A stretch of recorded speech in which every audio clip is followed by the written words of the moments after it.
Hello, everybody, and welcome back to the 3DO Experience, the 3DO retrospective podcast where we talk about all things 3DO, the 3DO company, and everything in between. And this one's about to get trippy.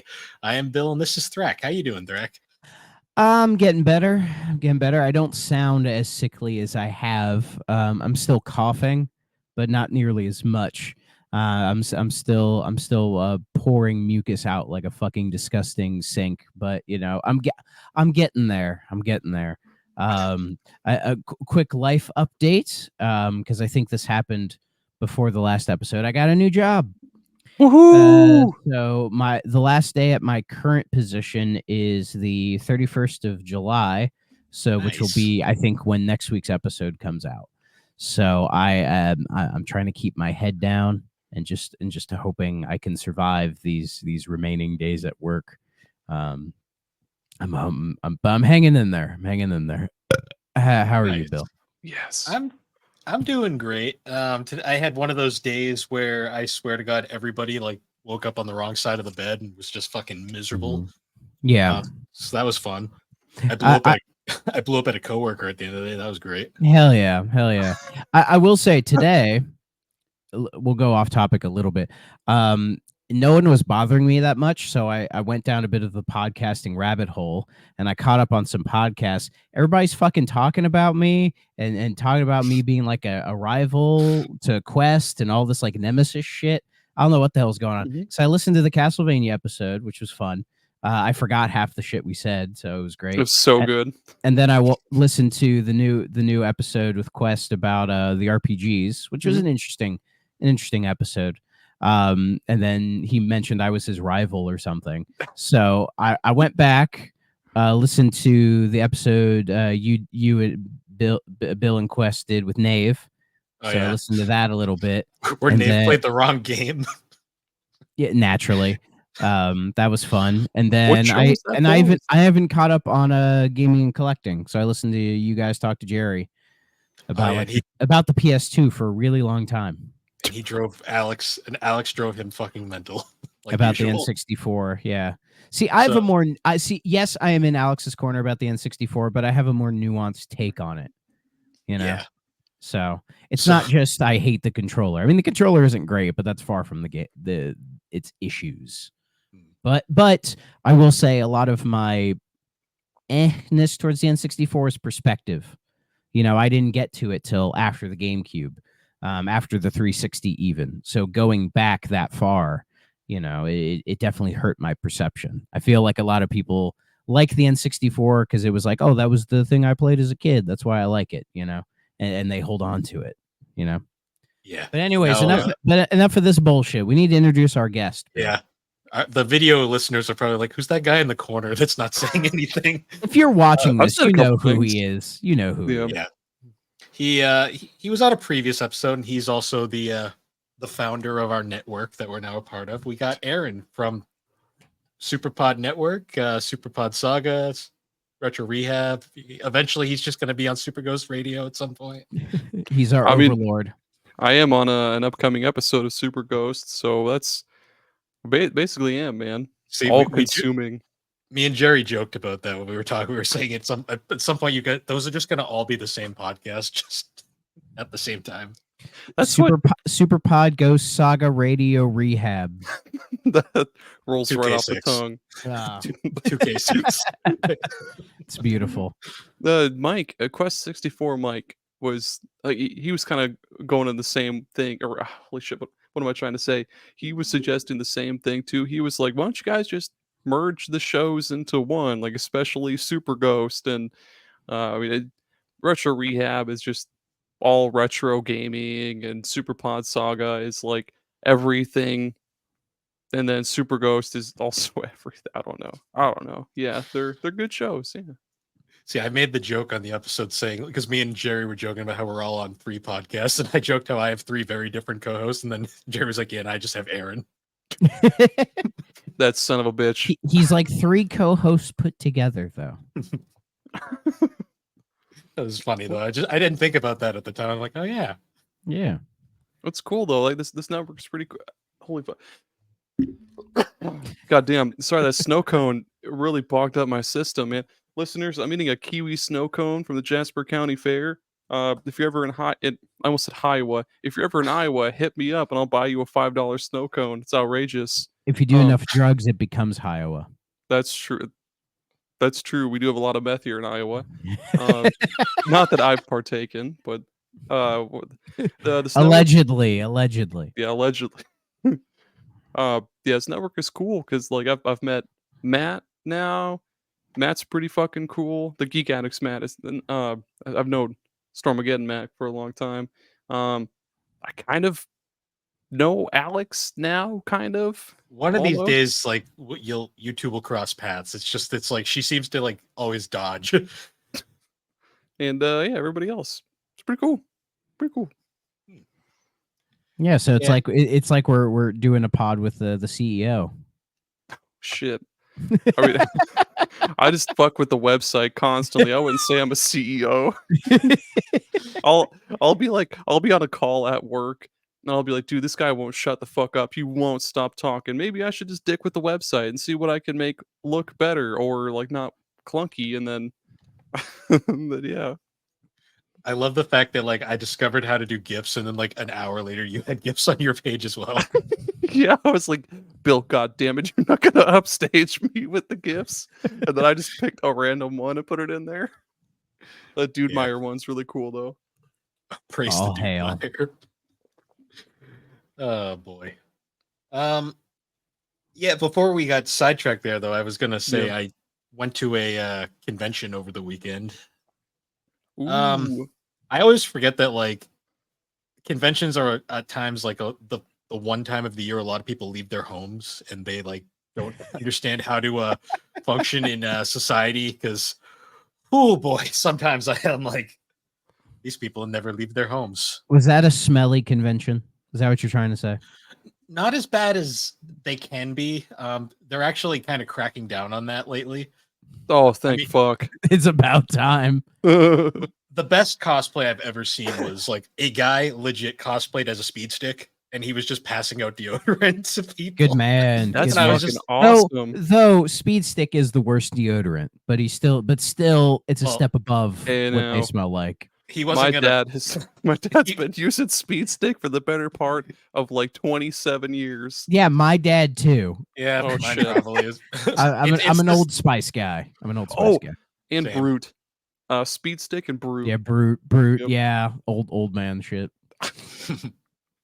Yeah, it's just funny though. Like, ironically, it wasn't that. It was more just like some people just have no concept of personal space. Like, period. These days, I bet. Just be glad you weren't a woman. Oh man.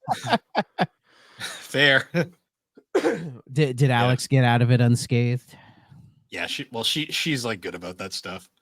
Good. She knows how to function in public. I feel like if need be, Alex could like she could tap into her inner psycho and just like really scare somebody off. Just chuck a frozen water bottle at their head. Yeah, or a kiwi snow cone because it's fucking me up. Yeah, a frozen water bottle that has kiwi snow cone in it. Oh yeah, okay. Yeah, it increases its strength stat by like 2%. I did. Go ahead. I was gonna say I did find out though, like the unfortunate thing about being a game collector for like going on almost 2 decades now is like you go to like I know. Sorry. You go to the game booths and like you'll look through the stuff and you'll be like, have it. Too expensive. Have it. It's like you probably have more debt than the U.S. government. Yeah. I did find Stella Glow though, so nice. That was a fun one. Yeah, that game fucking slaps. That game is so good. I do not know that game. It was the last game made by, I'm gonna butcher it. I think it's like Image Poch. I don't know. Yeah, the developer best known for making Luminous Arc, but they also make Criminal Girls, which is a wonderful Vita game. Man, I think it wasn't this past weekend, but a weekend before, we went down to visit a buddy in Sioux City, and we went to a couple retro game stores. And I was like, oh, this is going to be awesome. I'm going to find like at least one treasure up in this bitch. And then everything was in a display case. Anything that wasn't like EA Sports fucking 97 or like Madden 2007 was in a display case, and it's tough. It's tough out here for a playa or something. Yeah, that's the issue with A like video retro game playa. There we yeah, go. with retro stores is they all have a different way of organizing their games. Like there's one that I've been going to a lot more frequently, and like say certain certain consoles, they'll have everything out for, right? So say like Xbox games, they have like 2 shelves full of them, and it's great. Like, and they're all like, even the expensive ones are like all right there. But then say their GameCube collection is all in one of those like glass display boxes. Yep. You know, so it's like it's weirdly inconsistent. Like there are some places that will have the cases out. They'll go like grab the disc. They'll go into the mysterious back room. Yeah. You know, they all have their own weird thing and kind of what I guess they define as like, you know, rare or common or whatever. And yeah, it's an issue. You know, I mean, it's cool. You know, say protect those assets, man. I Protect mean, the most yeah. expensive ones. Yeah, you gotta do what you gotta do. So it's just funny seeing like a GameCube game that's like kind of common and not that pricey sitting there with like, oh, Paper Mario Thousand Year Door. It's like $140, and then it's like NBA Live 06 is like right there, and it's like $20, and it's like, why is this $20? Because GameCube. Yeah, for real. GameCube-flation. It is a real thing. Before I die, like no matter how I'm going out, if I get a Make-A-Wish or like any kind of final wish, I'm gonna hold in my hands a physical copy of Symphony of the Night from on PlayStation 1. I want to hold that in my hand and like kind of caress it a little bit. But I had one. I mean, if you ever visit me in New England, you can hold mine for a few minutes. Oh, dude, I had one. I bought it. I remember a long time ago. I bought it. It was like $25. Like it wasn't expensive at all, but the jewel case was like cracked on it, so it wasn't in the best of shape. But I did have one, and it has that. And I don't like the North American cover art. It's lame as shit.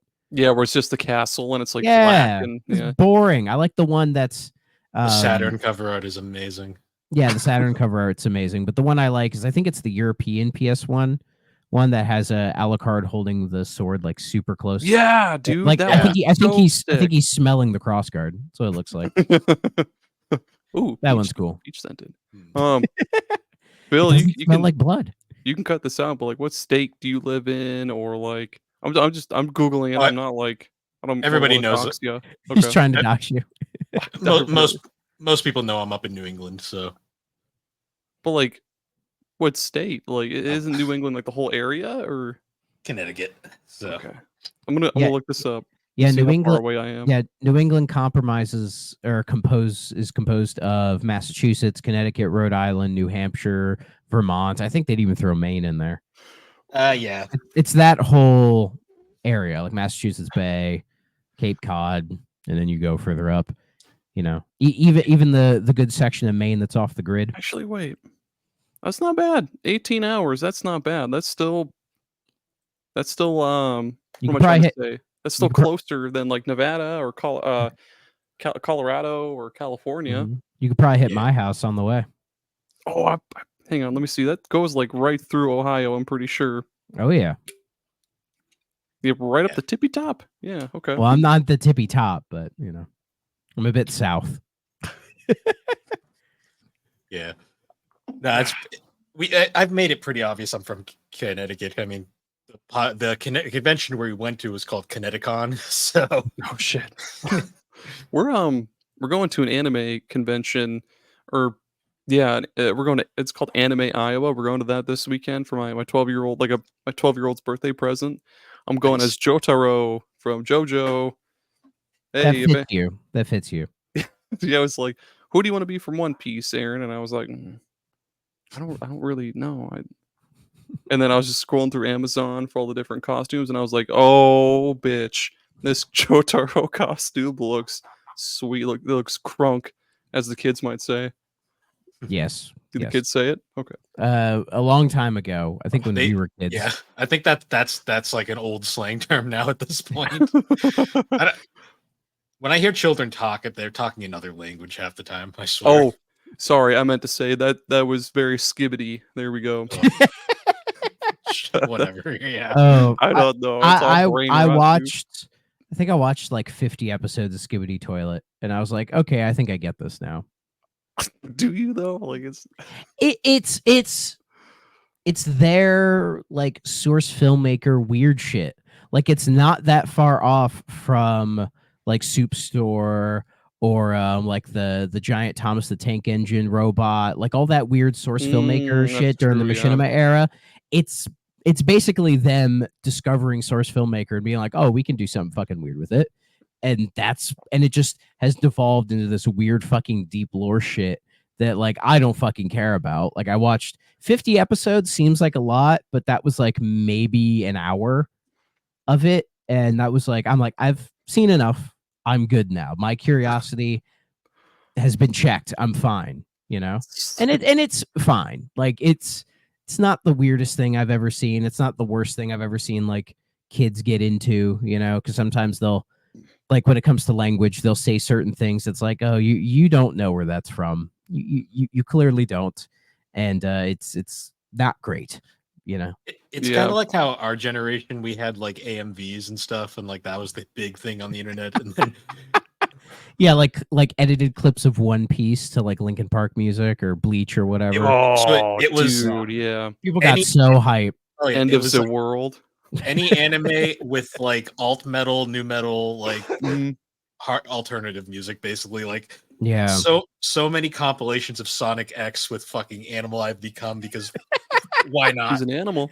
Yeah. Oh, a lot of 30 seconds to Mars as well.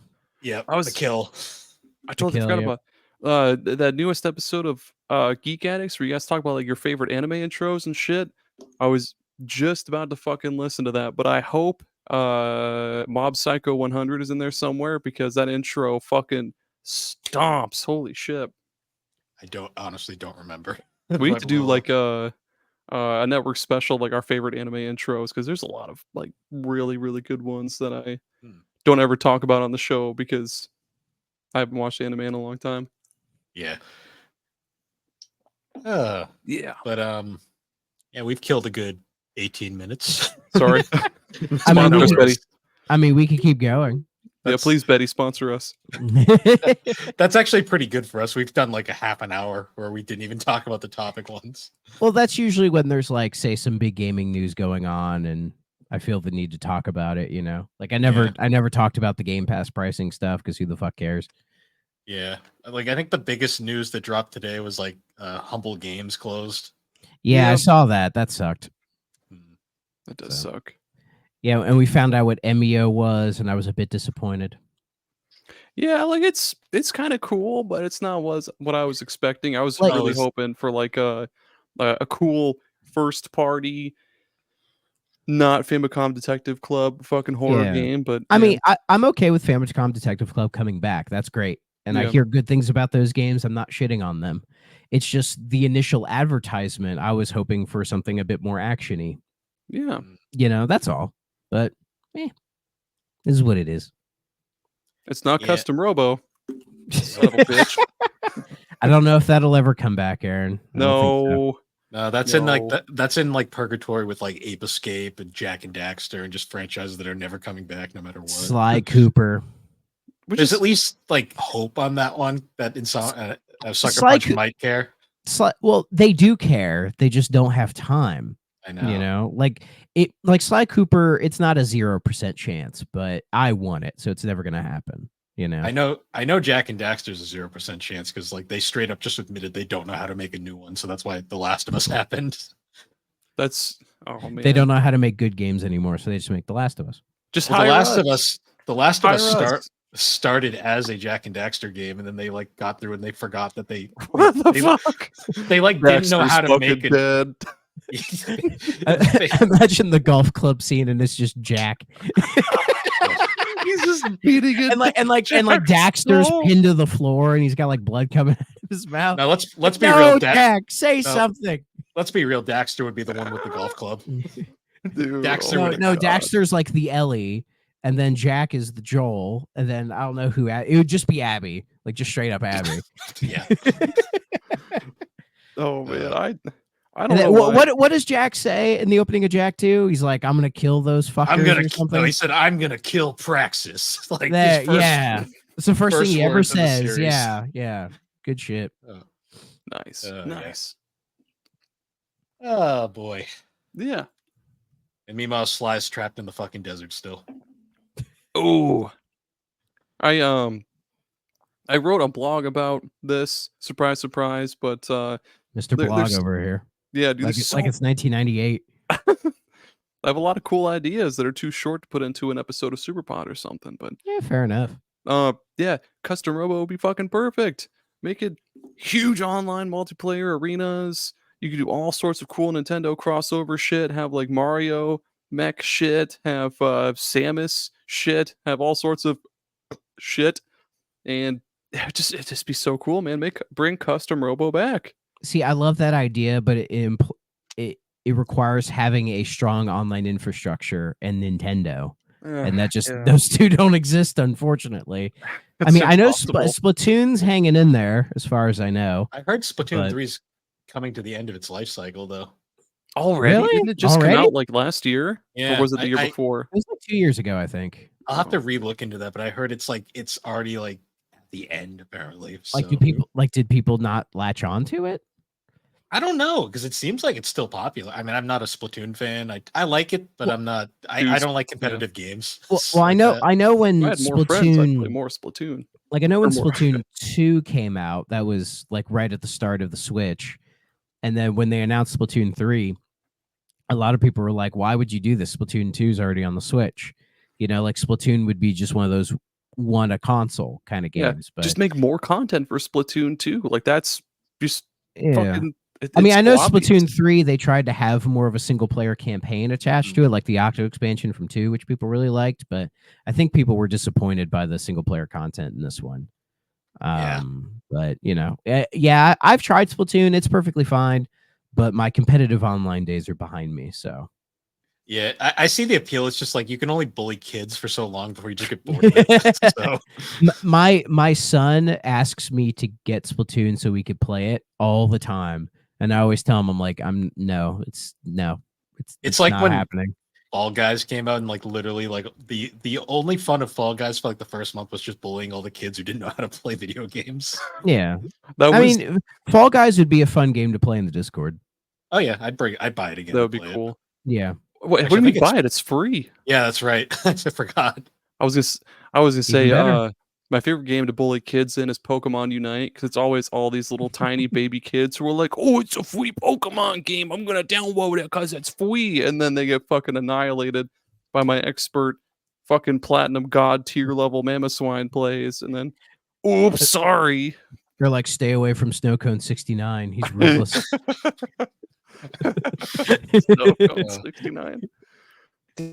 Change my Discord name. Do it. But yeah, so we should probably talk about our 3DO game for this episode. It's kind of trippy. Yeah. It's a thing. Tripped, yeah. I don't have a physical.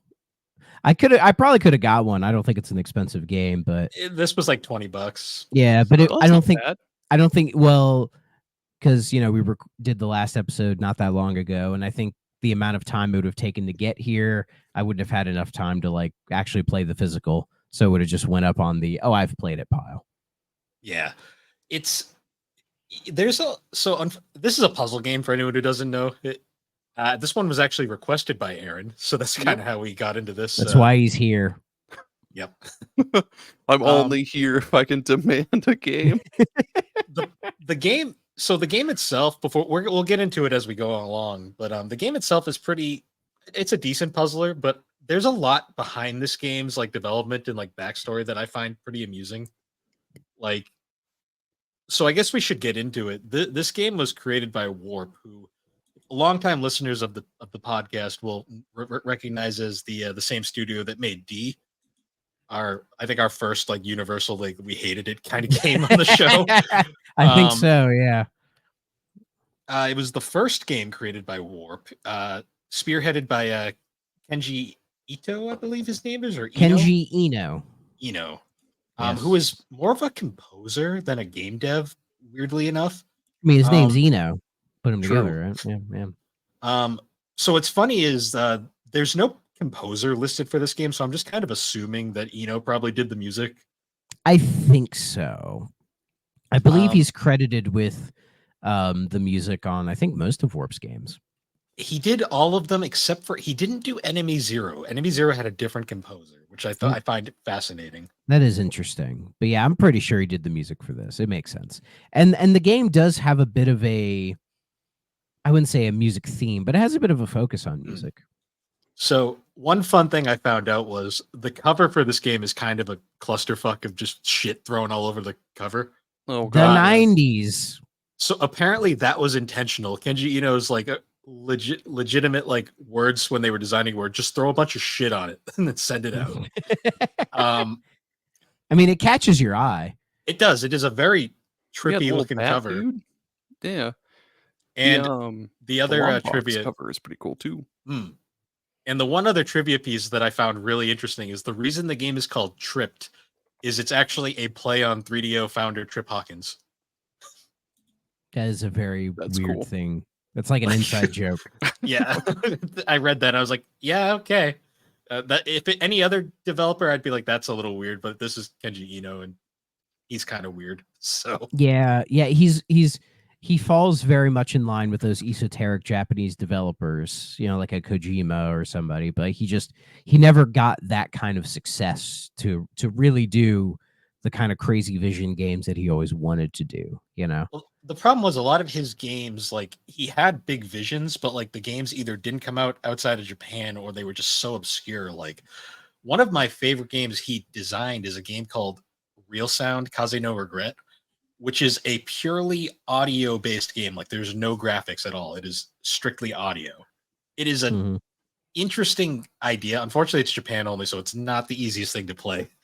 But I just find it fascinating. He's kind of like Yoko Taro, but without the big studio square behind him to really help push for the ideas. Because I feel like that's the issue with Eno, is that he never, attached himself to a Capcom or a Konami or a Sega, like a big company that like would cradle his sort of artistic ambition. He always just was kind of on his own, and being an independent game developer back then, I had to be like very, very difficult to like really get through, because he would flourish more now.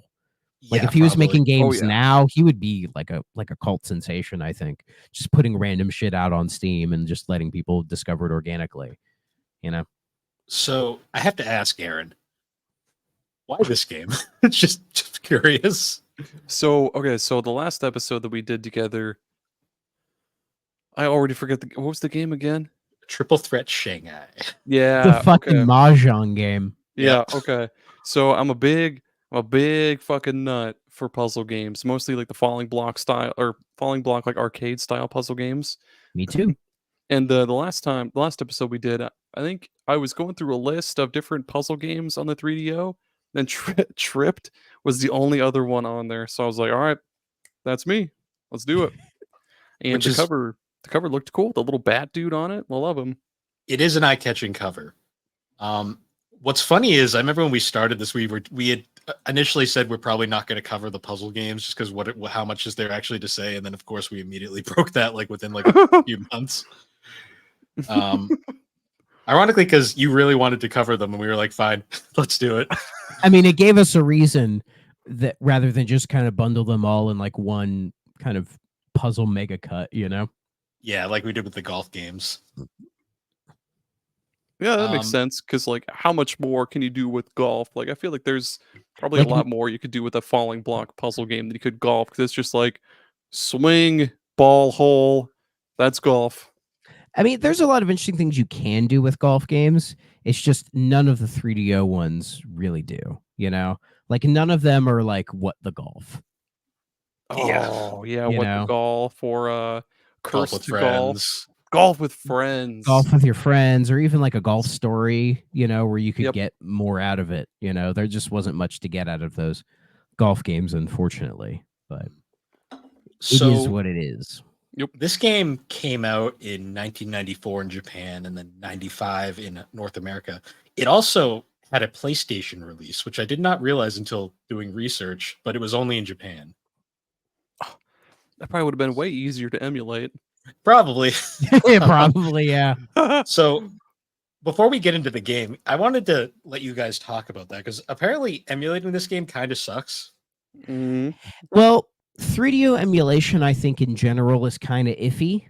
You know, like I would say it's figured out for the most part, but it doesn't have the same enthusiasts, market for it the same way, say like a PlayStation or like a Sega Saturn.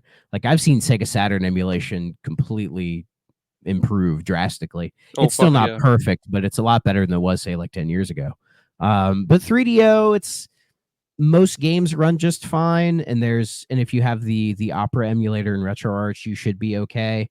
It's funny that I think there's like half a dozen games in the core options that's like, if you're playing this game, flick this switch and it'll fix it, which I think is amazing. Yeah, it makes no sense. Yeah, there's maybe a technical side to it, I don't know. But I was playing this game, right? And it was running just fine for the most part, but whenever you would level up in the one player mode, the level up for some reason took forever. Like it slowed down drastically. The rest of the game run at full speed, but for some reason this wouldn't. And I messed with all Oh, the I settings didn't I have that. could to try to like fuck with it. I even downloaded a dedicated 3DO emulator called the 4DO, Oh yeah. which is better than the one in RetroArch, but it's not like the big PEMU Jaguar emulator that's kind of separate from Virtual Jaguar. That one's perfect. Like if you want to emulate Jaguar games, get the big PEMU. Every game is The like 100 PMU. big PEMU. Yeah. For some reason, the desktop icon is like a picture of a baby. And I'm like, is that the picture of like the guy who made it? Is that like his kid? Like it's weird. It's That's weird. very weird. It's why it's not on my desktop. But like all those games run like 100% perfectly. Even like Jaguar CD runs perfectly. It's kind of amazing. So, but I went into 4DO, right? And I was still trying to figure out like what the issue was. And I think I figured it out. And that is when you try to overclock the 3DO's CPU, which most emulators do, for some reason this game causes that slowdown. So in 4DO, I just reset it to just like normal clock running speed, and 4DO was perfect. Okay. So were you emulating this on your PC or on your little Yeah, Ambernet guy? my laptop. Oh, this guy, I don't know if this guy could run 3DO.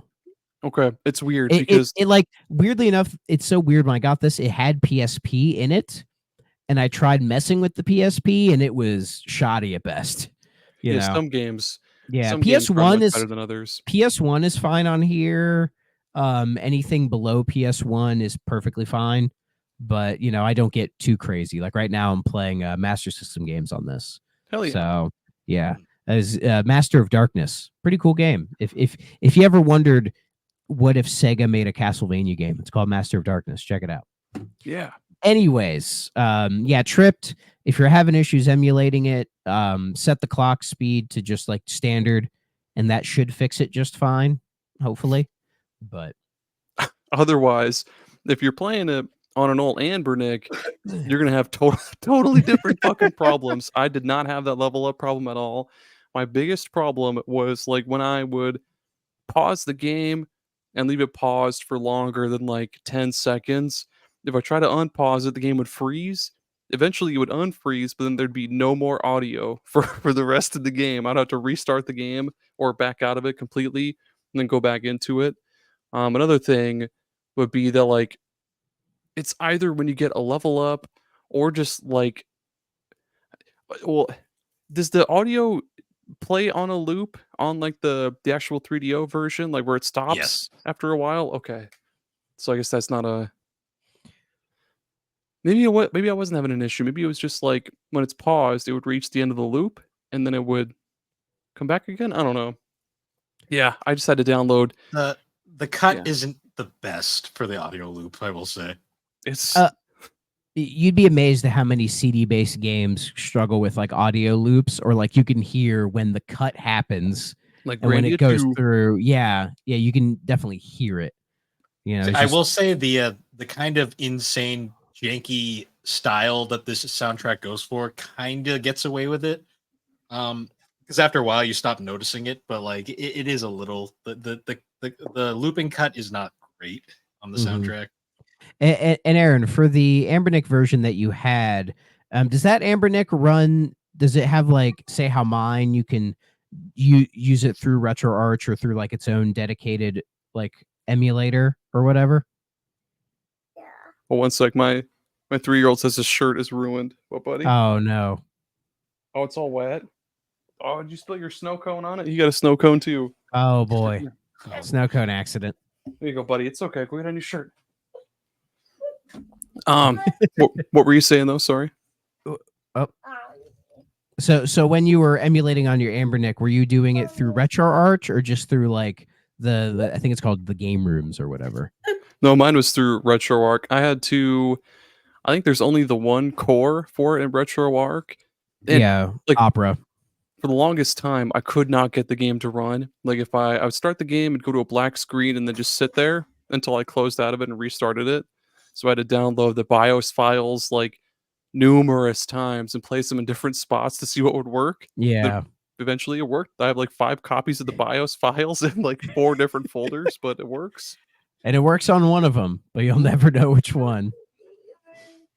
Yeah, thankfully as far as I know with RetroArch, when it comes to the BIOS stuff, if you just throw it in the system folder, you're fine. Yeah.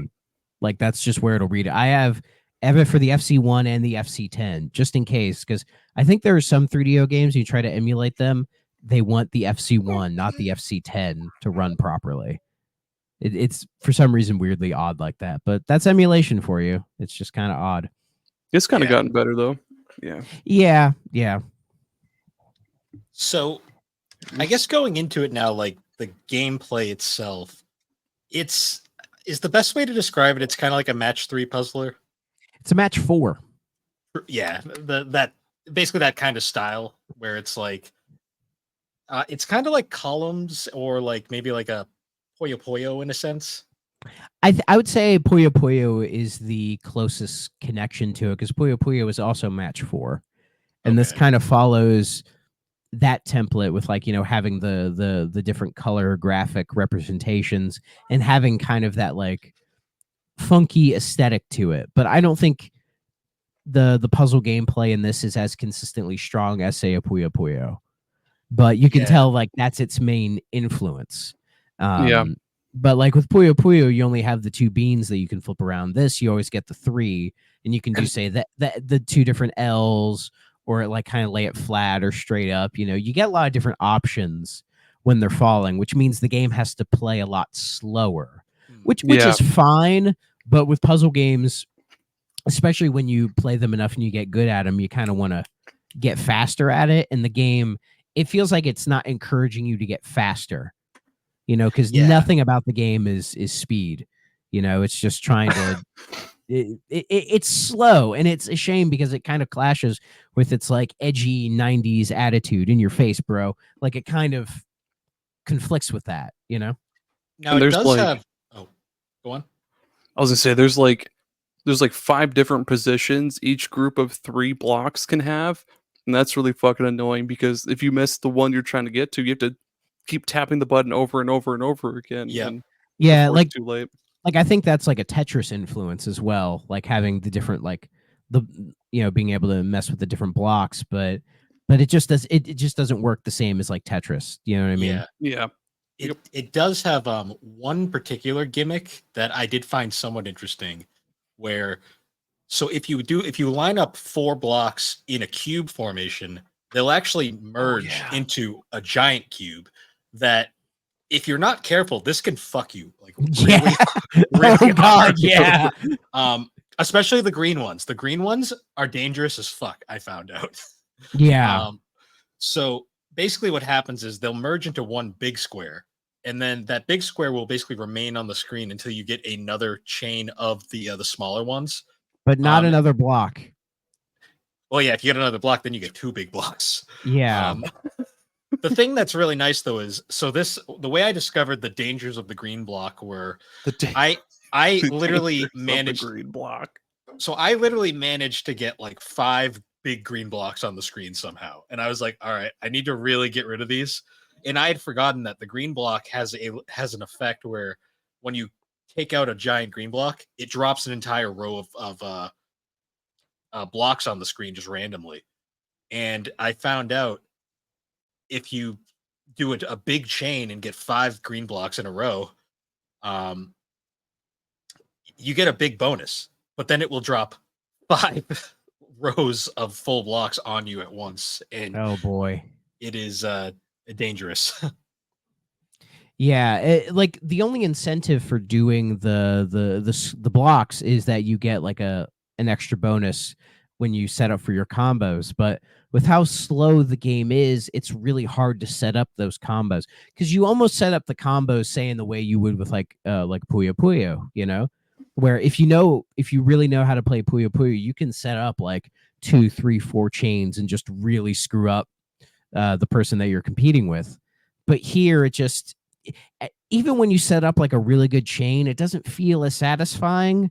You know, maybe it's like an aesthetic thing or the way the blocks go away. Like I don't get that same feel good thing clearing a block the same way I do in some other puzzle games. Like before this, for some reason, I was playing a bunch of columns, like playing all the different versions of columns. I even downloaded the arcade ROM for Columns 2. So I was always like, where the heck's Columns 2, man? And played that a bit. And what I like is that Columns is really simple.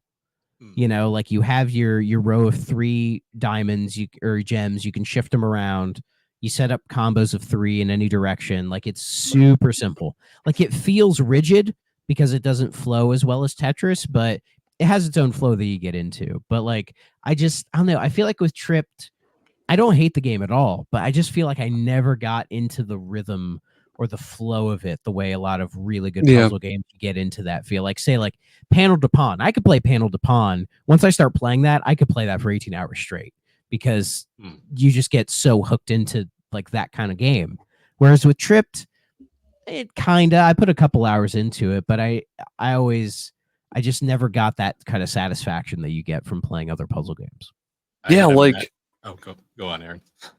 I was gonna say, what I like about Puyo Puyo that Tripped for sure doesn't have is like the cool audio cues to let you know that you've done something cool. Like Puyo Puyo, when you clear out like a big combo, or just when you drop Puyo Puyos or anything like that, they have those cool little or hang on, let me do it again. Sound, like a drop sound. And I like in Puyo when you connect or when they're close to each other, they like merge together. Yeah. So it's an easy visual cue to keep track of where you are as well.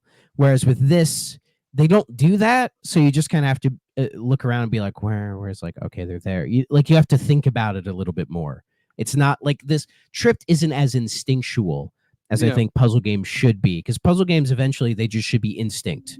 You know, like you just once you know the rules, it's like muscle memory kind of a thing. Yeah. Whereas Tripped, I think you can probably get there, but I think it takes a longer time. I found that like there are audio cues in Tripped, but they seem to be more random than actually helpful. Like a lot of everything in Tripped seems to just be random for the sake of being random. Because like whenever the blocks would merge into like a big block, it would make some weird like goofy sound. Like I think the orange ones will turn into a cat, and it would be like meow, and then it will just kind of go away. Yeah, when they slime alien thing. Yeah, like when they merge together as a block, they all say something kind of Japanesey, you know. And I think they have a name, I believe. They're called, according to Wikipedia, Deowns, DEOW''NZ. Deowns. Yeah, sounds like a 90s way of saying you have Down syndrome. Downs. Very. Ugh.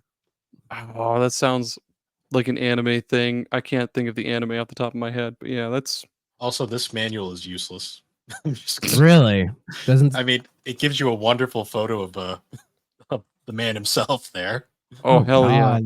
Is that like a putting flag on his head? It looks like it's a photoshopped like top knot that's really tiny. The 90s. I don't think that's his actual hair either. Yeah, because also Um, like the aesthetic of this game is very like wacky, goofy Nickelodeon 90s. You know what I mean? I think it's been termed before more like commercial surrealism. like Like it's like it's trying to be wacky, Like the but slime on the title screen. It's just like yeah, but this is just like annoying to read, and it's yeah, not how to really destroy helpful. big Downs. It's right there. Yeah. It's very. It is. The manual is just as trollish as like the game kind of is. Oh yeah, one of the enemies is called Hawken, which I'm also assuming is a reference to Trip Hawkins. Not Um, Hawktua, not the Hawktua girl. No, God damn it, I I'm don't. so I don't even tired. know if she. I don't even know if she was alive at the time this game was. Probably not. Um, I do enjoy though that he put the little heads of all the people who made this game in the corner. Yeah, see again, all that shit. It's just like being wacky to be wacky, which was the 90s. You know, there's so much That's of that. true. And it hasn't aged very well, you know. But like as No, I said before, like like Kenji Eno was kind of like ahead of his time. Like if he was doing that shit now, I think people would like it.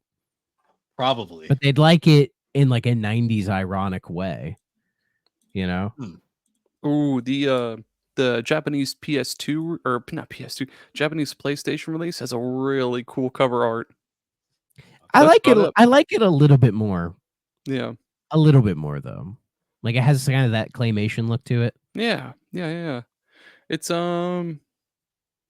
yeah, man. That's the level design, if you want to call it that, for Tripped is like kind of almost cool, but it's really samey too. Like you have like the space one at first, and then I didn't make it very far, listeners. I didn't make it very far at all because my game kept freezing. I would pause it for life, like life would happen. I had to pause, and then the game would freeze. Mhm. But The life that our video watchers saw probably.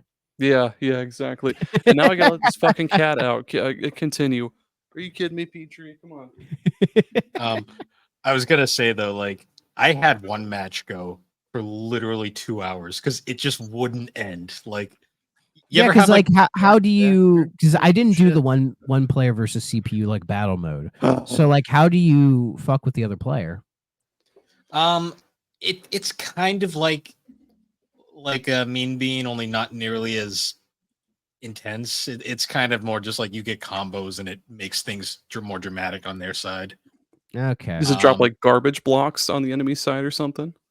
Not really garbage blocks. It was kind of more just like regular blocks, kind of like the green block. That's fucking useless. That's Um, lame. They can just clear that shit out. Like yeah, Yeah. match green blocks to get green. That's the point of the Yeah. garbage It blocks. like Son of a bitch. if you guys remember the was it like the falling ball puzzle game in Clubhouse, like the Clubhouse 51 games on Switch. Oh, There's like that falling ball puzzle. You know, like you can make like just like random balls fall. You know, if you do like say the pyramid or whatever, right? But that game is set up more to where like that can fuck with you. Whereas with this, I don't think they would fuck with you with how slow the game is. It seems like it'd be really easy to accommodate. Like just do the garbage blocks like Mean Bean Machine or Puyo Puyo, and then when you make combos, if it's there, they just go away. yeah. so That's for my stupid. my 2 hour playthrough was in the single player mode, and it wouldn't end. Like I just could not I wasn't gonna like force it to end by like fucking up intentionally, but like just kept going. I got all the way up to level like 89 before I finally fucked up. Shit. No. Before I was like, it won't end, and it was that same song over and over for the entire time, with the occasional like the danger song would come up every now and then. I will say the music's not bad in this game. No, it's really trippy. Yeah. Appropriately so. Yeah. I mean, a key ingredient for a puzzle game is music. Like you have to be able to enjoy the music. So, and I think it's enjoyable, but yeah, like as you said, it's kind of wacky, which fits with the whole game. But yeah, I couldn't imagine listening to one of these songs on a 2-3 hour loop. I'd probably lose my mind. So the song that plays I think the songs are randomized. Like every time you lose, it switches to a different one. But I believe the first song that always plays is the Earth theme, which is the one that's probably the most iconic. That one just gets like really goofy and like Earthboundy-ish at times. I do like that song. There's also the water theme and the fire theme, I want to say. And they're both also good. There's also like menu themes and stuff. And Thrak, you would mention there's the music mode as well. Yes, there's a mode. If you go, I think it's in the options. It's called Trip and Dance. And they just added it in where basically each button on the controller responds to like, say like one's like a bass drum, one's a snare drum, one's like a sound effect or whatever. And it's essentially you just try to make music with it, and each button corresponds to also like a visual cue. So you can kind of like even with me who has like decent rhythm, it's hard to kind of get that decent rhythm while playing with like a video game controller. You know, like I could do a very simple beat, but anything more, you know, I couldn't do like paradiddles on this or anything like that. So, but it's something that honestly, it's like you put it in front of a kid and they would probably have fun with it for like 10, 15 minutes and then that'd probably be it. But, you know, it was something to be like, that's kind of weird. Like there's for some reason a dude that's like a cleaver in the back of his head as like a, a visual thing. There's a lot of weird imagery in this game. Like I mentioned the wackiness. For some reason, there's a lot of like there's like dudes with like blood coming out of their nose and like guys getting like chopped in the back of the head. Very weird. The fail screen when you lose when you finally like fuck up a match is literally like the cleaver in the back of the head. It's like what? I was like, okay, that's like have they sneaked this past the ESRB, which I don't think was a thing yet. No, maybe it was. I don't know because the long box has it as a 12. Yep, 3DO's weird rating system. Yeah, so even they got it past the 3DO somehow. But one of the levels is like levels or frame, whatever the fuck you want to call it. One of the frames is like it looks like just a system of intestines and like organs, and you have this dude on the bottom with his like, I guess like his muscles and his brain and shit on the bottom. Like that's pretty cool. Shitting at his doo-doo ass. Doo-doo ass. It's like it is a very serviceable puzzler that like works at everything it does, and I think its main appeal is just the fact that it's fucking weird. Yeah. That being said, though, appropriately named. Yeah, it is. Trip Hawkins, I knew it. Apparently, there was a sequel to this. There was also on 3DO, apparently. Yeah, called Flopon World, but it was Japanese only. Yes. And apparently somebody asked Eno when he was still alive if he would have brought it to like the DS or the Wii or whatever, and he just said nah. Fam. He just said nah. Because this is a kind of game that's like, you know, puzzle games tend to work better on like handheld devices, right? So it's like you almost think if they made this like say like a Game Boy Color game, you know, would it work in that sense? I don't know if it would. I mean, I'd play this on like a mobile phone. Sure. Flopon World looks kind of cool. Looks like the exact same fucking game, but like it's got some cooler background visuals. Like there's one when you're in space and you're shooting at, or not shooting, maybe you are shooting. There's like one of those like symbol monkeys going like this, and you're shooting at him. I don't know. So this is kind of funny. Eno's exact response to Tripped on DS or WiiWare was literally, his response was, not really. I have no interest in my own past, like what I did in the past, what sold, how much, and so on. Instead of working on something I did in the past, I would rather be working on something new. I want to move forward. But at that point, he wasn't making new games anyway. No, like literally, the last game he made was what, D2 on the fucking Dreamcast. So, sort of. There was this WiiWare game called You, Me, and the Cubes, which came out, I believe, after he died, but he had still worked on it. I think. Sure. No, he was still alive when it came out. Yeah, he died in 2013. Yeah. Yeah, because Warp. This looks cool. So Warp ended up changing their name to Super Warp later on, and then later from yellow to orange, and apparently they're still around. They're still a thing. Apparently, they haven't done anything since 2009, but they never officially closed. Well, maybe they'll rebrand themselves as a Warp 64, That'd be fucking sweet. Warp Cube, Warp Cube. Warp U, Warp Warp EU. Warp Helper. I don't know. Hamburger Warp. Betty Crocker save Warp. Betty Warper. Betty Warper. So reception wise, me and the Hamburger Helper. So reception wise for this game, it was very down the middle. Yeah, that feels right. The most critics found the game mediocre. GamePro gave it a 10 out of 20. Next Generation 2 stars. 3DO Magazine 3 stars. The best was Video Games gave it 8 out of 10. Video games. Yeah, I was thinking that too. Other than that, though, it was pretty much one of those games where people were just kind of like, it's a game, it exists. Yeah, it's fine, I guess. I mean, eventually, when we play all the 3DO puzzlers, we'll have to determine which is the best one. Maybe we should say it right now: is this better or worse than that Mahjong game?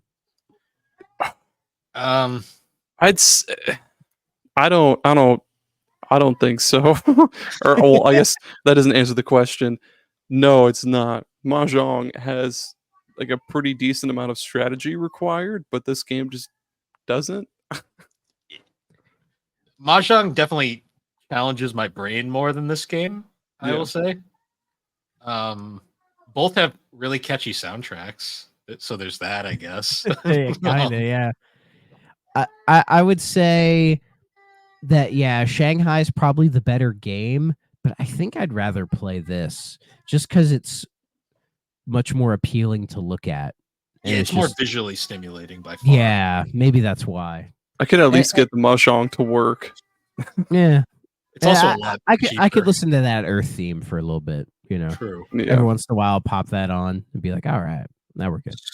So I guess the real question before we wrap up is it a must play, okay, or stay away? It's definitely not a stay away, but I don't really I also don't want to call it a must play because it's not an amazing puzzle game by any means. I'm gonna say this one is a solid okay. Yeah, like it's a shame that there's so many puzzle games, but so few of them are actually any good. They're like horror movies. You know, there's like 3 million of them, and only like 13 of them are actually worth your time. So I'm going to assume that's an okay from you as well, Aaron. I'm a hard okay. Yeah, I'm also hard okay. It was hard okay. Like, yeah, if I had the choice between Tripped and any other puzzle game on the planet, I'd pick other puzzle games. It's not offensive. It's not bad. It's just like on the border. It's no Incredible Machine, which I think is still my number one 3DO game. In terms of puzzlers, that is definitely the best puzzle game on 3DO so far. Yeah, it might depend on where you put Icebreaker. Yeah, that one's a puzzle or not. That's a better game than this. That's easily a better game than this, though. Oh, I'd play Icebreaker over this any day. Oh, easy. Uh-oh. The Dudemeyer. That's where the Dudemeyer came from. Praise the Dudemeyer. But yeah, so very much an okay all around. Like, honestly, this game is more interesting just for the weirdness about it, and like, honestly, Kenji Eno himself is more interesting than this game. Yeah. It's better than D. I can safely say that. D has aged like milk, like strawberry milk, especially. Yeah. So eventually we have to do like Enemy Zero and D2 to kind of wrap up our Kenji Eno saga. Maybe talk about Real Sound or listen to it anyways. Or we could talk about Sega Rally 2. Oh yeah, he did music for that. I always forget about that. Yeah, I could play a Sega Rally game, no problem. Yeah, that's the best game he worked on. Fuck yeah. But yeah, so before we wrap up, I want to let Aaron just shout out anything you'd like to shout out. Well, yeah, SuperPod Network, of course, superpodnetwork.com. All of my shows are there. It feels really weird to say. SuperPod Saga, Retro Rehab, they're both there. All of Bill's shows are there too, man. You got GNC, you got 3DO Experience, Geek Addicts. You got so many cool shows there. Our sweet blog, a bunch of different videos that everybody puts out. Or you can just listen to SuperPod Saga wherever the fuck you listen to podcasts, because we do different topic with different guests every week. And that's it. That's me. Nice. And thanks for joining us. For and this buy me one. a snow cone. Sorry, go ahead. Thanks for joining us on this one, Aaron. We'll definitely have you back at some point. But next time, Absolutely. next game you want to talk about. We'll do what was it, like the bubble game? What was it called? Bubble game. Huh. Or Bust a Move. Bust Oh, that there's on Bust a 3DO? Move on the 3DO? There is a Bust a Move on 3DO. Oh damn, I gotta find that. I'm down for that. Yes. But also, just a PSA for anybody who is in the community and would like to guest. If you have a game you want to talk about that we haven't covered yet, just shout us out. We're like down to have anyone on to talk about these games. So if you want us to talk Lucien's Quest that badly, just come on. I think Chris already has that one reserved. Yeah, but who knows whenever the fuck he's gonna come back, you know? He's too busy selling shit. Yeah, I'll be like, Chris, why have you come on 3DO? And he'll be like, oh, at Carradine. I'm like, we don't need her for that, dude. Yeah. Me and him, we have to talk Halo. Like, goddamn it, we finished Halo months ago, and we still haven't talked about it. Me and him still have to talk about Tales of the Abyss as well. And then I saw that there was some Tales news, and there's Tales of Zillia. Like, fuck. which was like cool. And then we're like Abyss fans. I think Chris said if it was a combination of Zillia 1 and 2, he'd be down, but I don't think they would throw both of those in one. I don't think they would. No, it's Bamco. They're not going to put effort into it. Is Zillia 1 actually worth playing? Yeah, it's a good one. Okay. It's like Vesperia, only I think the gameplay is better. Okay. That being said, though, guys, once again, thanks for joining us on the 3DO Experience. You can find the 3DO Experience on all the major podcasting platforms, and be sure to check us out on the SuperPod Network. Let's see if I can get all the shows this time. So obviously, we've already said SuperPod Saga, Super Ghost Radio, Retro Rehab, all the GNC shows. Remember 64, Tommy's Video Game Road Trip, Gaming Together, Fine Time, Friday Night Gamecast, The Elder Trolls, and Bar Silence.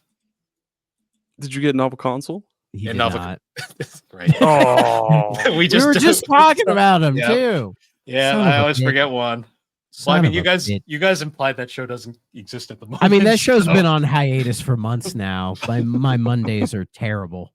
I always forget. I used to listen to him every Monday, and it was great. And he's been MIA for over 2 months now. I always forget one. I did get Tommy's name right this time, though. Tommy's video game ride along. Ride along. Close Okay, enough. I did get. I got It's it close wrong. enough. Never mind. Sorry, Tommy. He doesn't listen to this. He doesn't care. No, No. he doesn't. But yeah, you can find all of that wonderful stuff over at the SuperPod Network, and you can find all of our links at linktree/thebarberwhogames. And until next time, guys, we will see you all later. Bye-bye.